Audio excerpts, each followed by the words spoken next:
반갑습니다. 네. 지난주에 우리가 고양시 인권조례에 대하여 우리가 염려하고 또 의도적으로 제가 설교할 때 언급을 했습니다. 그 한 주 동안 하나님이 함께 하셔서 참 놀라운 일이 일어났는데 제가 이제 의도적으로 이거 방송하는 거예요. 전국에 있는 분들이 좀 알았으면 좋겠고요. 우리 성도님들이 적극적으로 협조해 주시고 또 지방에 있는 분들도 적지 않게 많이 기도해 주시고 행동을 보여주셔 가지고 결국은 고양시 인권조례 개정은 취소됐습니다.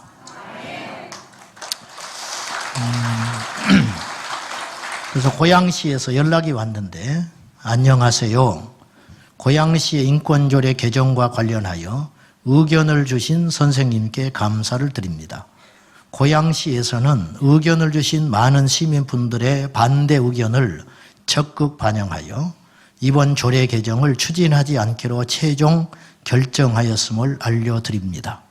고양시의 시정 발전을 위한 선생님의 고견에 감사드리며 시민들의 사랑과 신뢰받는 고양시가 되도록 더욱 노력하겠습니다. 고양시청 마이스 산업과 인권 담당자 올림, 이렇게 이제 연락이 왔습니다. 우리는 더 나가서 어떤 것을 꿈을 꾸냐면 인권조례법 폐지를 원합니다. 폐지. 이제 거기까지 갈 수 있도록 여러분들이 도와주시고, 아시다시피 누차 말하지만은 저는 정치하는 목사가 결코 아닙니다. 그러나 하나님의 말씀에 거스리고 또 우리의 신앙을 억압하는 어떤 시도가 있다 할지라도 우리가 행동으로 보여주는 그런 용기 있는 우리 신앙인들이 되셔서 보십시오. 걱정만 했다면 어떤 일도 안 일어났을 거예요. 전화 한 통이, 또 오늘 우리 또 고양시 항의 방문을 하고 미팅을 하고 담당자에게 그렇게 함으로 이런 결실이 일어났다고 보고요. 앞으로도 역시 마찬가지입니다. 정치 색깔, 교단, 교파, 시대, 세대를 초월하여 우리가 모두 다 연합하여 이 성경적 가치를 지켜나가야 됩니다.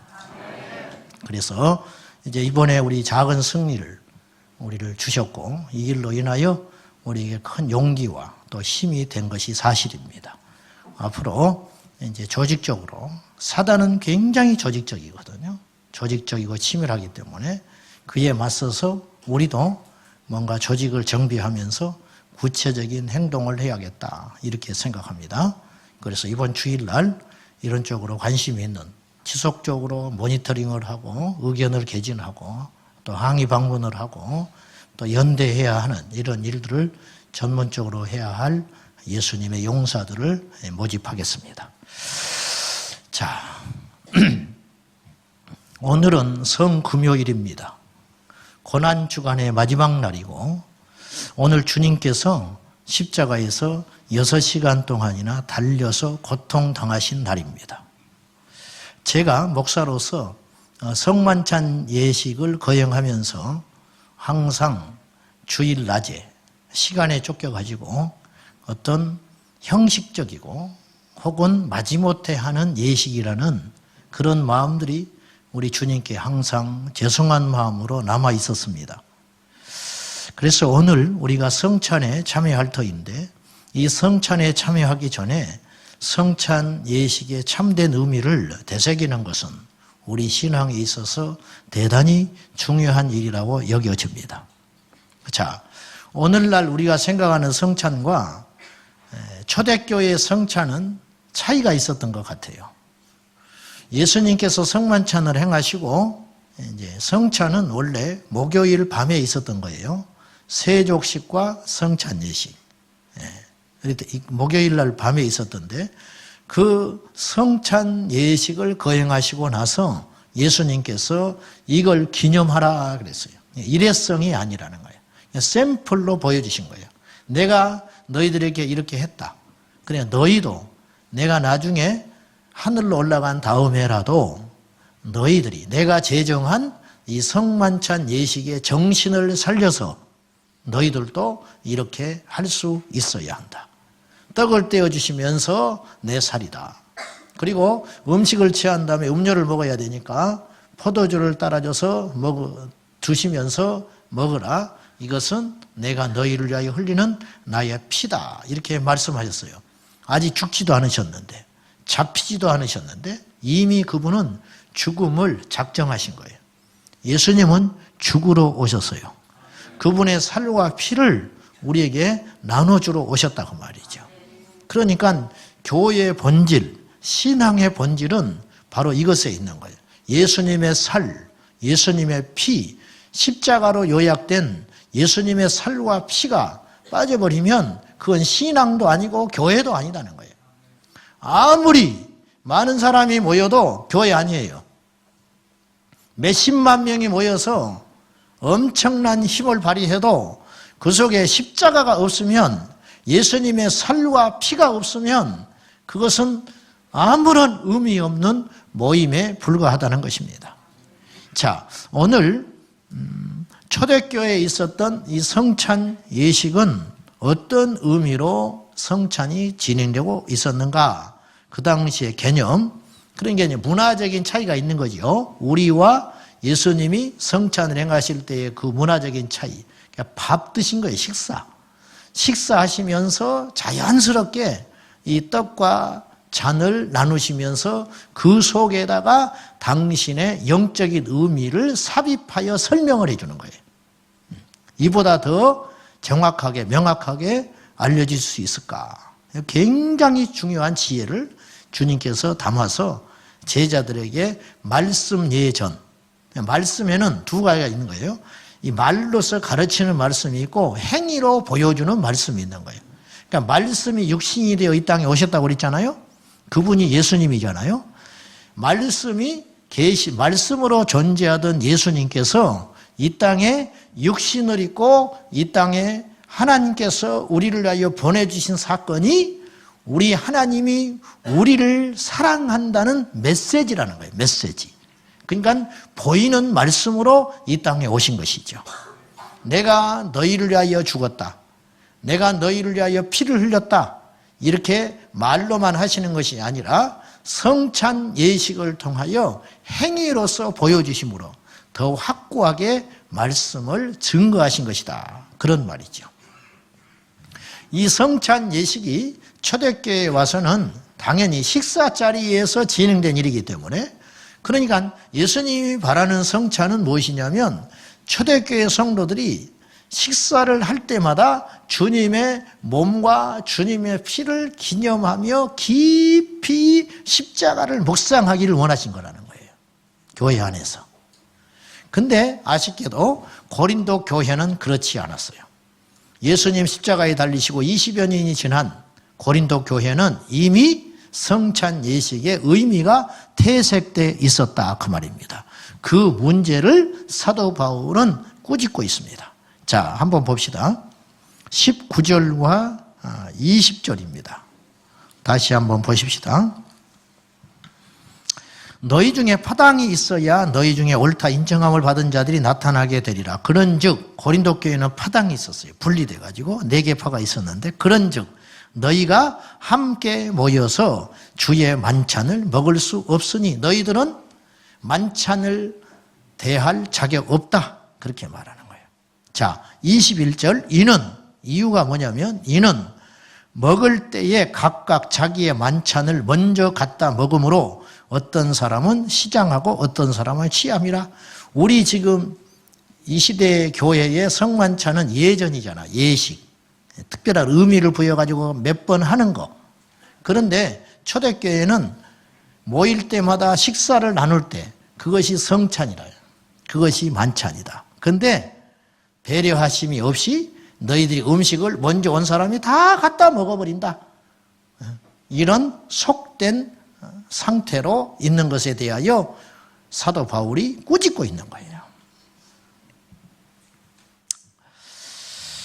초대교회 성찬은 주님의 명령에 기초한 것으로서 주님이 오실 때까지 이 주님의 죽으심을 엄중하게 묵상하면서 계속 이것을 기념하라. 잊지 마라.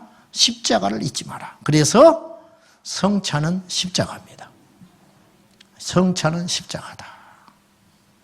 그러면 이제 오늘 우리가 성찬에 참여하기 전에 이 성찬의 의미에 대하여 잠깐 살펴보고자 합니다. 첫째, 성찬을 우리가 참여하고 행할 때 그때마다 주님의 죽으심의 의미를 깨닫고 묵상해야 됩니다. 자, 26절입니다. 같이 읽어봅시다. 시작.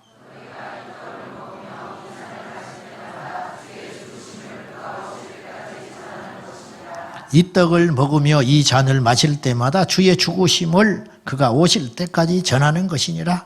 알 것 같기도 하고 조금 어렵기도 해요. 이 말씀은 현대어 성경으로 제가 번역해서 읽어보겠습니다. 여러분은 26절은 이런 뜻이에요. 여러분은 이 떡을 먹고 잔을 마실 때마다 주님이 우리를 위해서 죽으신 그 의미를 되풀이해서 선포해야 합니다.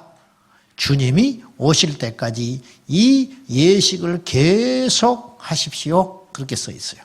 그러니까 성찬에 참여할 때마다 주님이 우리를 죽으신 그 의미를 되풀이하여 계속 선포해야 됩니다.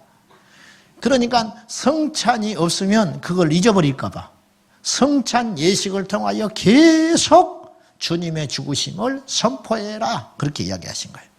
마치 이스라엘 백성들이 애굽에서 나온 후에 광야 생활하면서 가나안 땅에 전쟁과 또한 안락한 생활 이런 어떤 사건들에 휘말려서 하루하루 사느라고 자기와 자기 조상들이 과거에 받았던 하나님의 은혜와 구원의 역사를 잊어버릴까 봐 주님께서 엄중하게 유월절 정월 14일 날 유월절을 반드시 지켜라.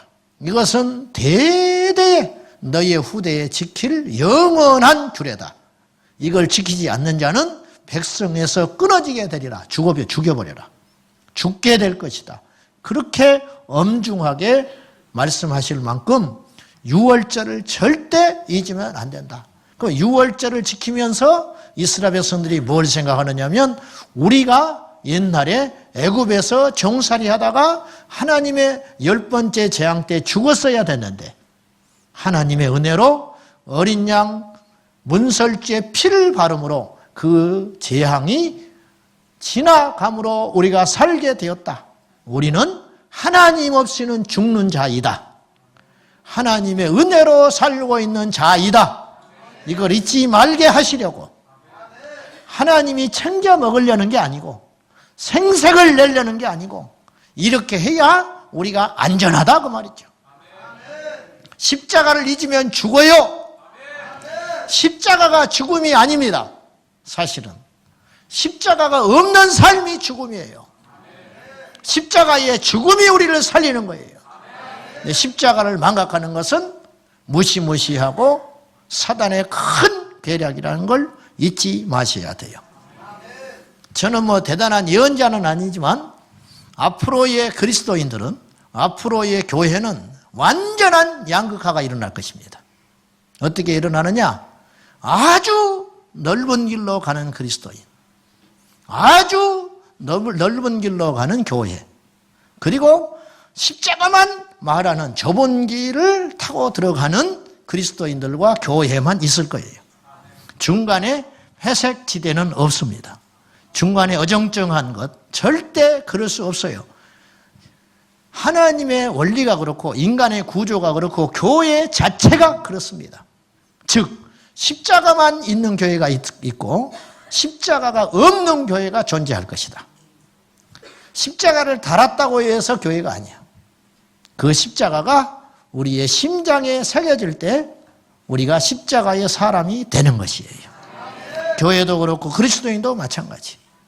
사랑하는 여러분, 우리는 몹시 부족합니다. 연약합니다. 설교하고 있는 내 자신도 그렇고 여러분도 마찬가지입니다. 그럼에도 불구하고 우리의 소원은 무엇이냐면 십자가 앞으로 가는 거. 왜? 다른 건 모르겠어요. 저는 복잡해서도 모르겠고 헷갈려서도 모르겠고 믿지 못해서도 모르겠어요. 사람도 믿지 못하겠고 환경도 믿지 못하겠고 더 무서운 건 내 자신도 나는 못 믿겠어요. 내 자신도 못 믿겠어. 앞으로 어떻게 될지 난 모르겠어요. 내 자신이. 그렇기 때문에 꽉 붙잡고 싶은 것이 있는데 내가 나를 믿지 못하니까 어떤 것도 믿을 수 없기 때문에 나를 정신 차리게 하고 나를 제자리에 돌아오게 하고 나를 천국으로 안전하게 데려갈 수 있게 하고 나를 예수께로 인도하는 유일한 것 단 하나, 십자가. 그것만은 놓치지 말자. 그것만은 절대 잊어서는 안 된다. 절대 그것은 변해서는 안 되는 것이다. 십자가가 우리를 살리는 것입니다. 십자가. 사도 바울은 갈라디아서 2장 20절에서 엄청난 이야기를 했어요. 시작. 내가 그리스도와 함께 십자가에 못 박혔나니 그는 이제는 내가 산 것이 아니요 오직 내 안에 그리스도께서 사시는 것이라.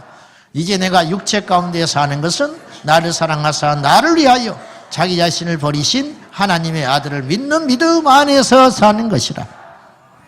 여러분, 사람은 그 안에 무엇을 담고 있느냐에 따라서 그 사람의 정체성이 결정이 됩니다. 술을 담고 살면 술 취한 자로 사는 거예요. 인생을. 음욕을 품고 살면 그 사람은 음란한 생에 맞춰지게 되는 거예요.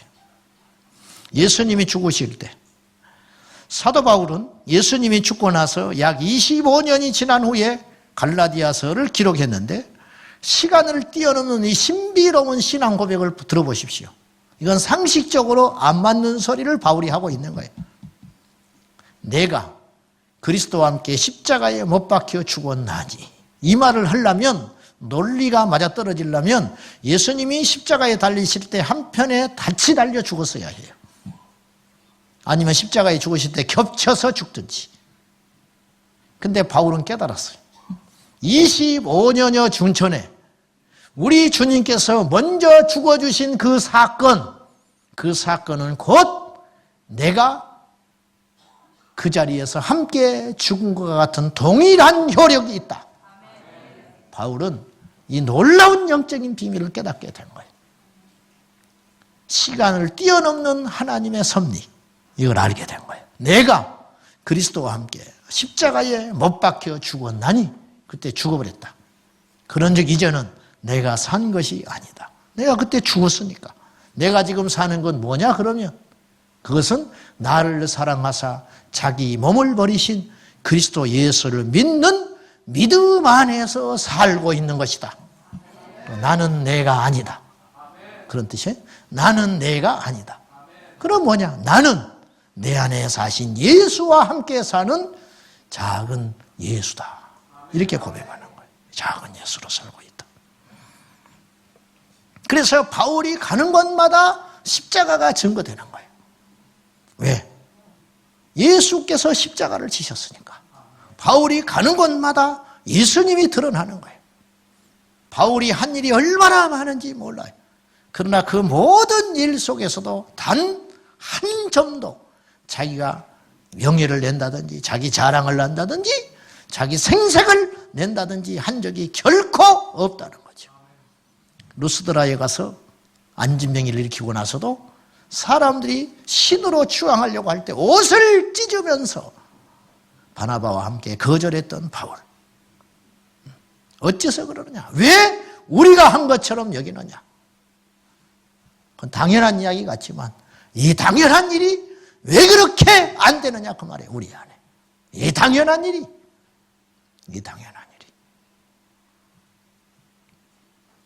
이제는 변할 때도 됐는데, 이제는 죽을 때도 됐는데 어떻게 세월이 흐를수록 펄펄 살아서 예수는 사라지고 우리의 고집과 아집과 우리의 이름과 우리의 명예만 그렇게 나타나느냐 그 말이죠. 누가 하면 어떻고 저 사람이 하면 어떻고 이 사람이 하면 어떠냐, 이렇게 하면 어떻고 저렇게 하면 어떠냐. 근데 그 아집과 고집을 버리지 못한 채 여전히 우리가 해야 되고 우리가 드러나야 되고 내가 했다는 소리를 들어야 되는 그러한 연약함 가운데 우리가 있지는 않는가. 바울은 우리를 그리스도의 편지라고 소개했습니다. 고린도후서 3장 3절입니다. 시작. 너희는 우리로 말미암아 나타난 그리스도의 편지니 이는 먹으로 쓴 것이 아니요 오직 살아계신 하나님의 영으로 쓴 것이며 또 돌판에 쓴 것이 아니요 오직 육의 마음판에 쓴 것이라. 자, 복잡한 거 다 잊어버려도 좋아요. 한 가지만 기억합시다. 너희는 그리스도의 편지다. 편지는 뭐예요? 편지는 아무런 힘이 없어요. 이건 종이에 불과해요. 글씨에 불과한 거예요. 근데 이게 신비로운 게 이 글씨를 읽으면 쓴 사람의 마음을 알 수 있다는 거예요. 이게 편지의 힘이에요. 우리가 그리스도의 편지다. 그건 뭐냐? 사람들이 우리를 보면 우리를 보는 것이 아니고 누구를 본다? 예수를 본다. 우리를 보면 예수가 보여진다. 이게 바로 그리스도의 편지라. 그런 뜻이에요. 우리가 말하는 걸 들으면 그리스도의 말을 듣는 것으로 사람들이 느껴진다. 우리가 걸어다니는 걸 보면 그리스도가 보인다. 우리가 어떤 걸 결정하는 걸 보면 그리스도가 보인다. 이것이 그리스도의 편지라는 뜻이죠. 과연 우리가 그렇게 살고 있는가? 어느 교회 앞에 미용실이 있었어요. 그 미용실을 운영하는 분은 예수를 안 믿는 분이에요. 근데 이분이 이렇게 이야기했어요. 나는 여기서 미용실을 운영하지만 나는 교회에 관심도 없고 다니지 않는 사람이지만 한 가지는 안다. 저 교회에 다니는 사람과 저 교회에 안 다니는 사람은 확실히 구분된다. 이렇게 이야기했어요. 왜냐? 저 교회에 다니는 사람은 다르다. 미용실에 불신자, 불교신자, 천주교신자, 그리고 교인들. 근데 교인 중에서도 이 교회 저 교회 다니는 사람 많잖아. 어디 교회 있다고 교회 다닌다고 말하지 않아도 저 교회에 다니는 사람은 표가 난다. 느껴지는 게 있다. 말하지 않아도. 이게 뭐냐? 편지. 그 안에 그리스도가 있기 때문에. 그 교회가 어떤 교회인지 우리는 알 수가 없어요. 그 목사님이 어떤 분인지 우리는 몰라. 그 교회에서 어떤 프로그램이 진행했는지 우리 잘 모르겠어요. 그러나 한 가지 분명한 것은 그 교회는 진짜 교회라는 거. 왜냐? 거기에 속해 있는 사람들이 그런 그리스도의 편지 역할을 제대로 하고 있기 때문에. 우리 제자광성교회는 세상 사람들이 뭐라고 말을 합니까? 두 번째, 성찬에 참여할 때 우리는 다른 사람을 배려하고 있는지 살펴봐야 됩니다. 아까 제가 말씀드리기를 초대교회는 성찬은 식사의 개념이라고 말을 했어요. 모일 때마다 성찬이 일어나는 거예요. 모일 때마다. 그러니까 우리처럼 떡을 떼는 신용을 하고 뭐 이렇게 가운을 입고 그런 게 아니고 초대교회 성찬은 자연스럽게 우리 주일날 밥 먹고 나면 식당에서 밥 먹잖아요. 그것이 성찬이에요. 그것이 성찬. 그 교회에서 식사를 할 때 우리는 배려하고 있는가? 고린도 교회는 배려하지 않았어요. 배려하지 않았다. 아까 우리가 봤지만은 먼저 가서 앉은 사람들이 다 먹어버리는 거예요. 배가 터지게 먹고 포도주를 잔뜩 먹어가지고 술에 취해서 흐느적거린다. 늦게 오는 사람은 배를 곪고 가기가 일수다. 고린도 교회가 그랬다는 거예요. 오늘 우리에게도 잡음과 시험이 시작되는 것은 거창한 일들이 아닙니다. 주차할 때, 식당에서 혹은 청소하다가 터져버리는 거죠. 터져버려. 신앙생활이 아닌 생활신앙의 미숙함이 여실히 드러나게 된다는 거죠. 고린도 교회는 미성숙한 교회였습니다. 파당이 있고 분열되었고 사람들에 대한 배려심이 부족한 교회였습니다. 오늘 우리가 지금 이 예배 시간에 앉아 있는 것은 아무런 이상이 없어요. 지금 예배 시간에 누가 소요를 하는 사람도 없고 옷을 뭐 복잡하게 입고 온 사람도 없고 뭐 여름 돼봐야 알겠지만은 그렇게 입고만 와봐. 뭔 몸매도 안 좋으면서 막 이렇게 나시티를 입고 와가지고 말이지. 예배 중에 그런 사람 없어요. 예배 중에 그런 사람 없다. 문제는 예배가 끝난 후에 주차장에서 어떤가? 예배가 끝난 후에 식당에 가서 어떤가? 우리 교회만의 문제가 아니고 모든 이 땅의 교회들이 고민하고 있는 거. 예배가 끝난 후에 어떤가? 고린도 교회도 예배 시간에는 거룩했어요. 고린도 교회도 예배 시간에는 거룩했을 거 아니에요. 밥 먹으러 가서 잔뜩 배 터지게 처먹는 놈이 있었다. 기다리지 않는다. 근데 신기한 건 그런 사람일수록 기도를 크게 한다는 거예요. 그런 사람일수록 찬양할 때 눈물을 많이 흘려. 그런 사람일수록. 어떻게 됐는지 모르겠어요. 어떻게 된 일인지.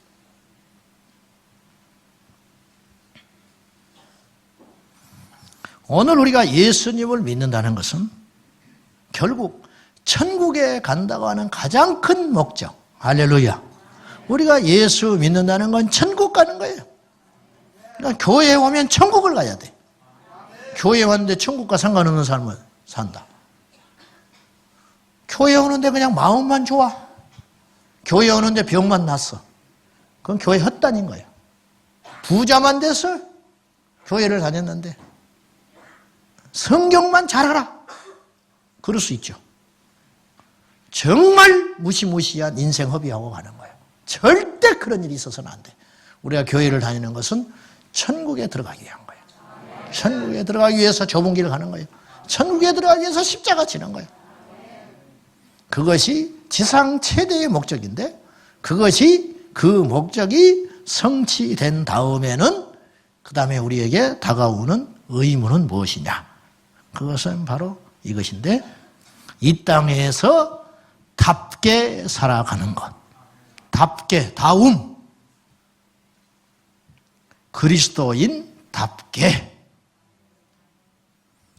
집사답게. 집만 사러 돌아다니지 말고 기도하는 사람답게 기도만 하지 말고 목사답게 먹으러만 다녀서 먹사 되지 말고 선교사답게 답게 자식답게 어미답게 남자답게 여자답게 답게 살아라. 바나바는요 원래 이름이 본명이 요셉이었어요. 바나바는. 근데 바나바라는 이름이 어떤 이름이냐면 그 이름의 뜻이 위로의 아들이다. 참 위로의 아들. 얼마나 바나바가 좋은 사람이든지 이름이 바나바로 바꿨어. 이 사람한테 가면 위로를 받아. 이 사람을 받으면 다시 만나면 다시 일어날 수 있어. 이 사람을 만나면 기분이 좋아져. 이 사람을 만나면 상쾌해져. 이 사람에게는 뭔가 나의 이야기를 하고 싶어져. 나는 아직 그런 사람은 못 됐어. 제가 알아요. 여러분이 나를 피한다는 거 내가 알아. 아직 그런 사람은 못 됐어. 옳은 소리만 해대는 사람이지 내가 그런 사람은 아니야. 나도 알아. 그래서 내가 저기 나타나면 살짝 숨는 거 내가 알아. 살짝 숨는 거. 아는데 이제 되겠지요. 언제는가는 될 거예요. 그죠? 언젠가는 돼. 아멘 하면 나 기분 나빠. 눈치는 빨라가지고 아멘을 하네. 믿기를 안 보네. 이 사람 만나면 위로를 받는다. 바나바는요, 바울을 자기가 물러나면서 그 자리에 앉히기 위해서 직접 다소의 낙향에 있는 바울을 데리러 간 사람이에요. 이 정도로 되니까. 그래서 얼마나 착한지 사도행전 11장 24절에 보면 바나바를 이렇게 소개하고 있어요. 한번 읽어봅시다. 시작. 바나바는 착한 사람이요 성령과 믿음이 충만한 사람이라. 이에 큰 무리가 주께 더하여 지더라. 어때요? 바나바는 착한 사람이었다. 그리고 믿음과 성령이 충만했다. 이 말씀을 자세히 뜯어보면 이런 뜻도 돼요. 착하기만 한데 성령과 믿음이 충만하지 않는 사람이 있고, 착하지 않으면서도 믿음과 성령만 충만한 사람도 있을 수 있다. 있어요. 그럴 수 있어. 여실히 드러나잖아. 우리 가운데에서도. 성령은 충만해. 근데 왠지 부담스러워. 너무 뜨거워가지고, 너무 충만해가지고 만나면 가르치려고만 해. 이 사람은 착한 사람은 아닌 거예요. 이 사람은 굉장히 착해. 근데 성령에 대해서 몰라. 그럴 수 있잖아요. 근데 바나바는 착한 사람일 뿐만 아니라 믿음과 성령이 충만했다. 이런 말이에요. 우리 청년들이 이제 결혼해야 할 텐데, 결혼을 하려면은 우리가 이제 교화서적인 이야기를 해. 믿음만 좋으면 된다. 그런 헛소리 하지 말고 착한 사람이어야 해. 착한 사람에다가 믿음과 성령이 충만한 사람. 그런 사람이 있으면 얼마나 좋겠어. 그러니까 여러분들이 기도할 때 믿음의 배필자를 만나게 해주세요. 그렇게만 기도하면 나중에 큰일 나. 믿음의 배필자를 주십시오. 플러스 착한 사람. 이향지사. 우리 주님은 할 수 있잖아. 바나바는 착한 사람이요. 마음이 따뜻한 사람. 마음이 따뜻한 사람. 믿음과 성령이 충만한 사람. 저도 목회를 하지만요, 교회처럼 몰인정한 데가 없어. 목회자들 세계처럼 냉정한 것이 없어. 어째서 그렇죠? 왜 이래야 되죠? 이게 아이러니인데 참 신기하지요. 참 신기해. 떠나간 사람은 참 만나기가 힘들어. 왜 그럴까? 내가 곰곰이 생각을 해봤어. 해본 결과 이런 결론에 도달하게 됐습니다. 너무 사랑했었기 때문에, 네? 너무 사랑했기 때문에 떠나는 아픔이 너무 큰 것 같아. 그런 것 같아. 천국 가면 만나겠지. 천국 가면. 고린도 교회 성도들 중에는 예배는 열심이지만 기도도 열심인데 식사할 때는 상대방을 배려하지 않았다. 저는 오늘 기도하는 마음으로 이 설교를 준비하면서 주여, 오늘 이 시점을 기점으로 이 뿌리를 뽑게 해 주십시오. 우리 교회에서 그나마 조심들어요. 우리 성도들 정말 조심하고 있어요. 계속 설교를 얻어 터지니까 회의할 때 소리 내지 말아라. 3층 식당에서 남의 소리 하지 말아라. 비판하지 말아라. 험담하지 말아라. 막 쏴대니까 무척이나 조심하는 줄 알아요. 그래도 언젠가 나와. 그래도 이 약 물고 있다가 한마디 툭 던지면 본물이 터져가지고 줄줄줄줄줄. 셀레베 때 절대 남의 소리 하지 말아라. 셀레베 때 절대 남의 흉보지 말아라. 세상적인 이야기 하지 말아라. 그렇게 내가 눌러놓으니까 조심하고 눈치 살피다가 그래도 누가 한마디 하면 따라서 걱정한 듯 싶으면서 그 사람을 언제부터 그렇게 걱정했다고? 굉장히 걱정해 주는 듯 하면서 한마디 하기 시작하는데 그것이 나중에 뭐 욕이 된다는. 그 사람을 흉보고 있는 내 자신을 보면서 죽이기까지 미워. 그렇죠? 나는 그렇던데. 죽이고 싶을 만큼 또 남의 이야기하는구나. 또 남을 나쁘게 이야기하는구나. 또 험담을 하고 있구나.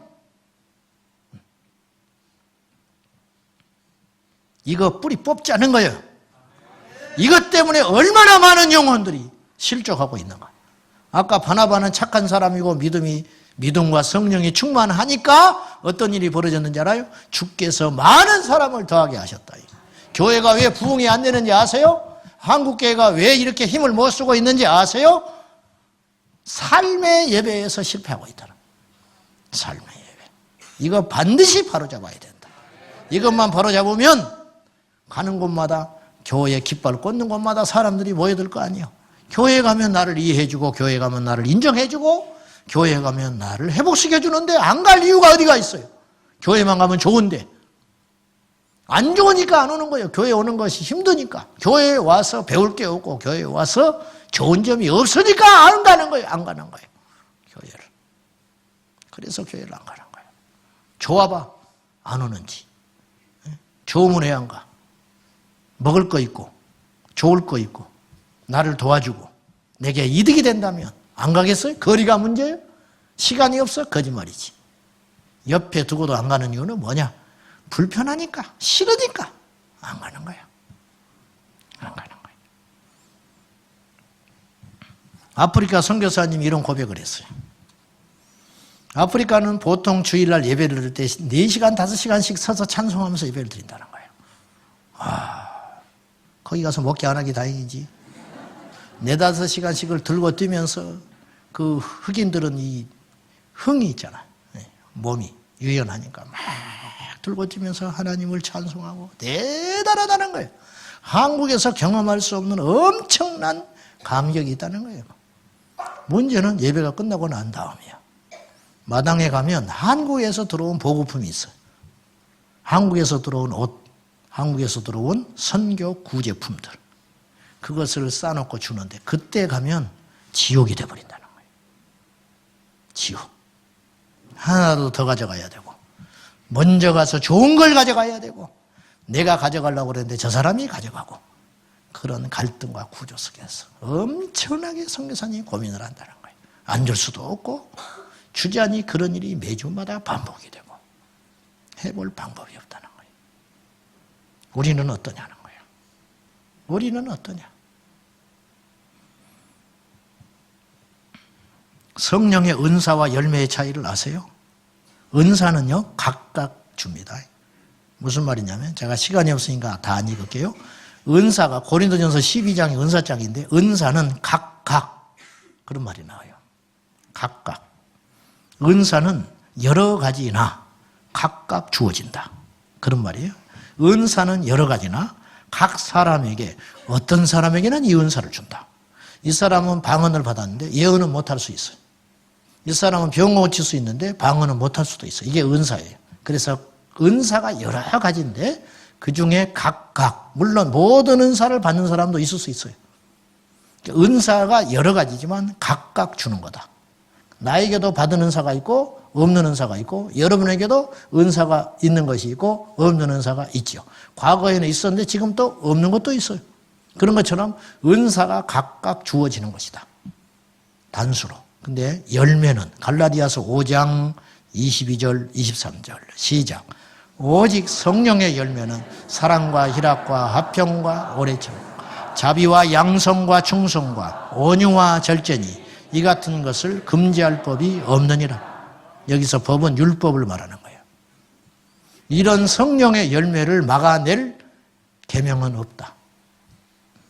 성령의 역사로 말미암아.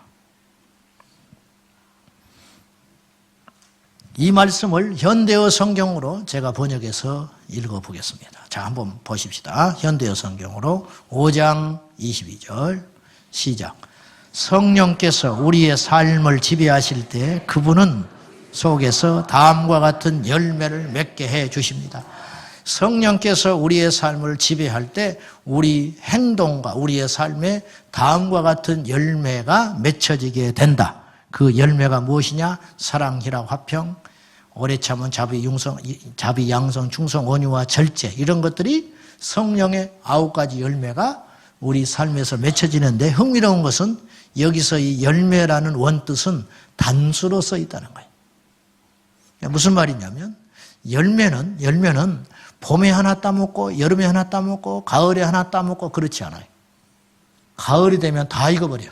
하루 이틀 상관으로 다 익어버리는 거예요. 통째로 익어버리는 거예요.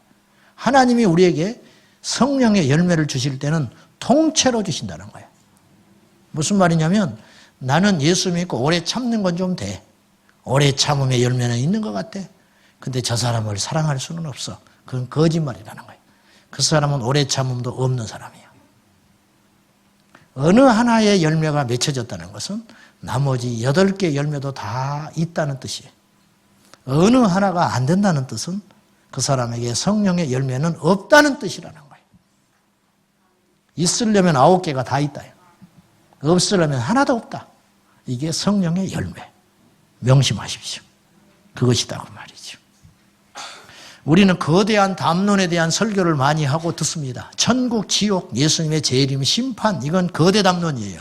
큰 주제다 그 말이죠. 십자가, 천년왕국, 이런 거창한 주제들을 우리가 다루기가 쉽습니다. 그런데 작은 실천을 통해서 그것이 열린다는 건 잊어버리고 있는 것 같아요. 구호를 외친다고 마귀가 무서워하지 않아요. 우리가 울고 있다고 마귀가 무서워하는 게 아니야. 우리가 진정으로 그렇게 살아갈 때 믿음은 행함이다. 믿음은 행함이다. 이게 그렇게 안 되지요. 왜 안 될까? 안 된다고 말 거예요? 아니라 십자가에서 죽어야 가능하다. 예수 믿고 정말 변한 사람을 받는가? 여러분의 한편 변했어요? 가끔 변했다는 소리 나한테 이야기하대요. 우리 직접 본인이 말 안 하고 셀에서 이야기해가지고 나한테 들려오는 소리가 있어요. 그때는 너무너무 제가 행복하지. 내 아내가 변했어요. 그런 이야기들이 나오는 거지요. 여쭙겠습니다. 타인을 배려하지 못하여 내 배고픔 정도를 잠깐도 못 참고 다른 사람이 내가 이걸 먹어버리면 다른 사람이 다음에 오는 사람이 먹을 것이 없는 걸 알면서도 허겁지겁 먹어버리는 그 사람이 어찌 예수의 사람이라고 할 수가 있는가? 안 된다. 내가 누군가에게 대접을 받았으면은 한번 대접할 줄 알아야 되는 사람이지. 그렇지 않은 사람이 맨날 얻어먹기만 하고 다니는 사람이 할렐루야를 외치면 그 할렐루야에 무슨 힘이 있는가? 무슨 힘이 있냐? 자식이 5인데 예수가 나 혼자 믿는다. 요양병원에 있는 어머니에게 매달 10만 원, 20만 원씩 걷자. 목에 핏발 세우면서 뭘 그렇게 많이 걷냐고? 내가 살기 어려운데 좀 사는 형님이 먼저 좀 내지. 그렇게 말을 하는 사람이 어찌 그리스도인이라고 할 수가 있겠는가? 어떻게?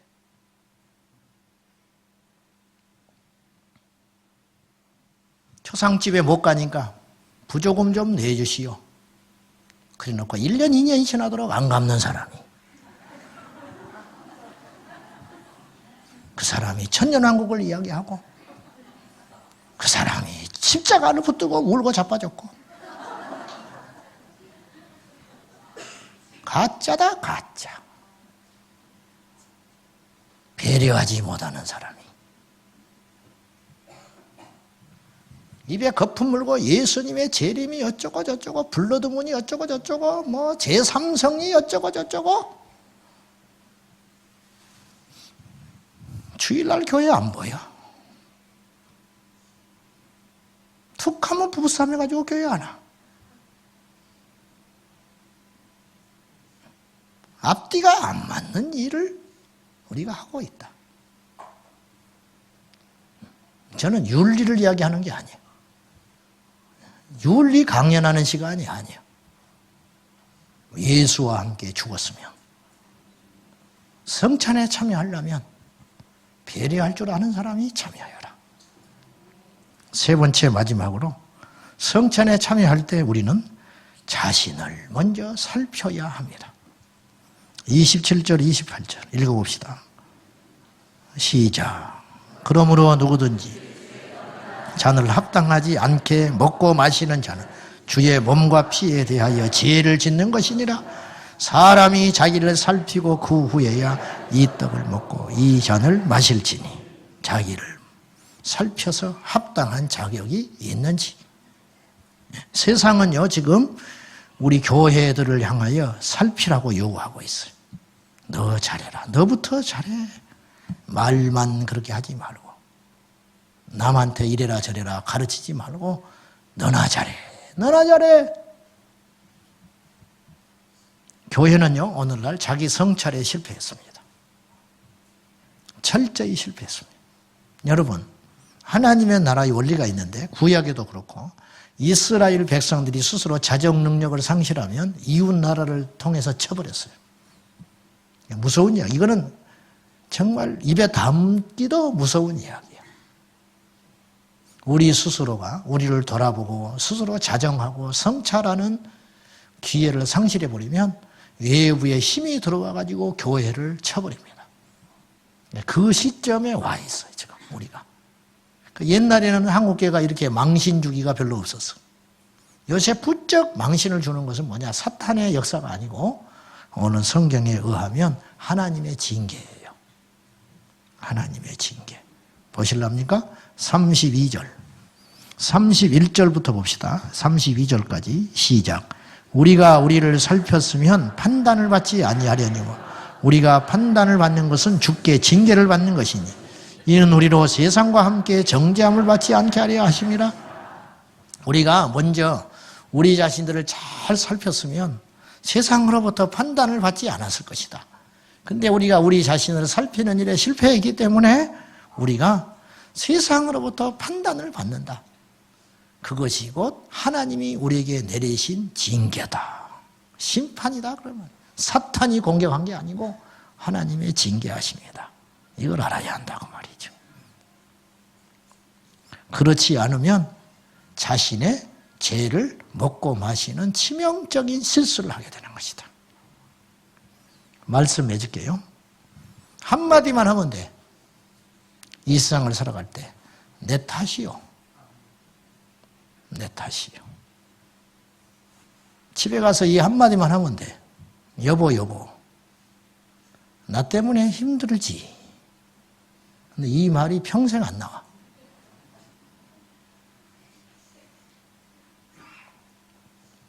여러분들이 오늘 이 말을 정말로 할 수 있다면 이번 주에 여러분의 배우자가 교회에 나올 거예요. 근데 이게 안 돼. 그 대신 우리는 어떤 생각을 하고 사냐면 이 사람을 만나가지고 내 인생이 완전히 꼬여버렸다. 이 사람이 나 같은 인간을 만나서 이렇게 고통받고 있는 것은 한 번도 생각을 안 해보고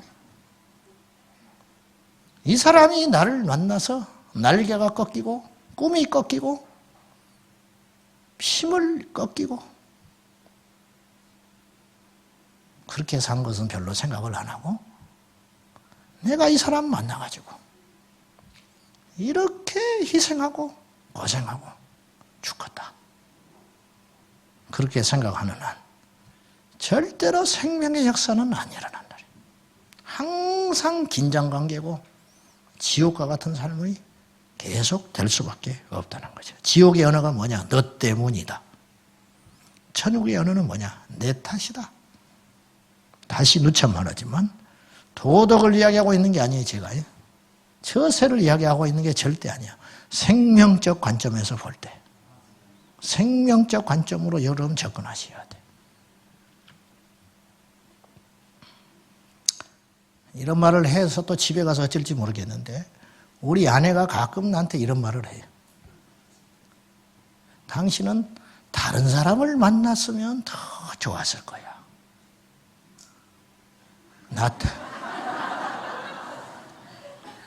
나 때문에 당신 목회가 더 크게 날개짓을 못하는 것 같아. 이런 소리를 해요. 나한테. 그렇지. 그랬다가는 큰일 나는 거야. 나는 그런 생각을 한 번도 해본 적이 없어. 반대로. 나를 만나서 죽어라 고생하고 있는 거예요. 죽어라. 26에 시집 와가지고 신혼여행 갔다 온 날부터 전도사 마누라가 돼가지고 새벽 기도를 나가야 했어. 새벽 기도. 여기 26 안 된 것들 많을걸, 청년들. 어쩌다 안 나간 나는 눈치가 보여서 견디지를 못해. 나 때문에 이 사람은 욕먹을 것 같았어. 그런 세월을 20년째 살았어요. 자, 이제 그런 말을 내가 하려는 건 아니고 예를 들려고 하는 것인데, 여러분, 나 때문에 이 사람이 얼마나 힘들까? 그 한마디가 사람을 살린다. 이제 우리 교회의 대화는 그렇게 갔으면 좋겠어요. 나 때문에 이 사람이, 나 때문에 우리 셀이, 나 때문에 우리 셀 리더가. 셀 리더는 모일 때마다 더 좋은 셀 리더를 만났으면 우리 셀이 얼마나 좋았을까. 그런 마음을 가지고 만나면 천국 아니겠어요? 천국? 우리가 그렇게 살기는 어려운가? 될 수 있다. 언제 가능하냐? 예수 그리스도의 십자가를 통과할 때. 여러분, 아까도 제가 말했지만은 제 소원은 한 가지밖에 없어요. 이 뿌리를 캐내가지고 이 변화되지 않는 것, 이 죄의 근성, 이 악한 세상의 것들, 이 변화되지 못하고 내 안에 자리 잡고 꽈리를 틀고 있는 이 질기고 질근 이 자아, 이걸 확 파내가지고 내 동댕이 쳐서 밟아가지고 죽었으면 다시 한 번 더 밟아가지고 거기다가 시바를 끼얹어가지고 불을 질러서 재가 되면 갈아가지고 그것도 안심 못해. 갈아 넣으면 안 돼. 이래 갈아가지고 흔적도 없이 계속 갈아가지고 바닷가에 가서 확 흩어버린 다음에 파도가 칠 때까지 기다려야 돼. 안 그러면 또 이것들이 슬금슬금 모일 때 모르니까 파도가 팡팡 쳐가지고 흔적도 없이 넓디 넓은 동해바다에 흩어져 버리고 그것을 본 다음에야 안심할 수 있다. 죽어라. 하나님은 나를 사랑하사 죽기를 원하시고 안 죽으니까 생으로 죽이시려고 내 주변에 나를 죽도록 만들어 가시고 연단하시고 이끌고 계신 하나님을 찬송하며 그 하나님의 완벽하신 계획을 우리가 받아들이면서 오늘도 묵묵하게 하고 싶은 그 말이 그렇게 아직도 많지요. 하고 싶은 말이 그렇게 많아. 아직도 인정받고 싶은 욕구가 얼마나 많은지 몰라. 아직도 비교당하면 기분 나쁘고 누가 나를 무시하면 성질이 불같이 올라오고 그것을 완전히 뽑아가지고 그걸 안 뽑으니까 계속 그 환경으로 몰고 가는 거예요. 계속 무시당할 환경, 인정받지 못할 환경, 쎄빠지게 일어나지만 결국 마지막에 가서는 다른 사람이 공로를 다 가로채 가버리는 그런 상황으로 계속 나를 몰고 가고 있지 않냐. 깨달아야지 이제는. 깨달아야지. 그리고 죽자. 아주 죽자. 오늘 성찬 예식을 하나의 예식으로 절대로 생각하지 말고 떡을 먹을 때 예수께서 내 안에 들어오셨다. 얼마나 부끄러워. 그 존귀하신 주님의 몸이 내 안에 들어왔는데 들어오면 얼른 치워야지. 얼른 씻어야. 그 고귀한 주의 피가 내 안에 들어왔다. 얼마나 부끄러워. 이제 옛날같이 살아서는 결코 안 된다는 거 잊지 마시고 오늘 예배가 끝난 후에 아무 말 하지 마시오. 예배 끝난 후에 아무 소리 하지 마시오. 집에 가서도 말하지 마. 집에 가서도. 그리고 조용히 가. 조용히 자. 그리고 십자가를 잊지 마십시오. 이것은 떡이나 잔이 아니에요. 기념, 단순히 예식이 아니에요. 주님의 몸, 주님의 피, 그걸 먹고 마시는 자는 이제 이 시간 이후로 내 안에 예수께서 들어와 사는 삶, 그렇게 된 겁니다. 자격이 있는지를 살펴보시고 이제부터는 이 떡과 잔이 효력이 되어서 나를 새롭게 하는 강력한 역사가 일어나기를 예수님의 이름으로 축원합니다. 기도하십시다. 하나님 아버지, 오늘 우리에게 성찬을 허락하셔서 감사합니다. 이 귀한 성찬 예식을 통하여 우리 속에 있는 저주가 떠나가게 하시고 육의 소욕이 떠나가게 하시고 지난날 나를 붙잡고 있는 저주가 떠나가게 하시고 질병이 떠나가게 하시고 귀신이 떠나가게 하시고 무엇보다 내 속에 있는 이 변화되지 않는 속의 자아가 오늘 완전히 떠나가게 하여 주시옵소서. 나는 사라지고 우리 안에 예수께서 들어와 사는 그 놀라우신 신비로운 연합 우리에게 허락하여 주옵소서. 예수님의 이름으로 기도하옵나이다. 아멘.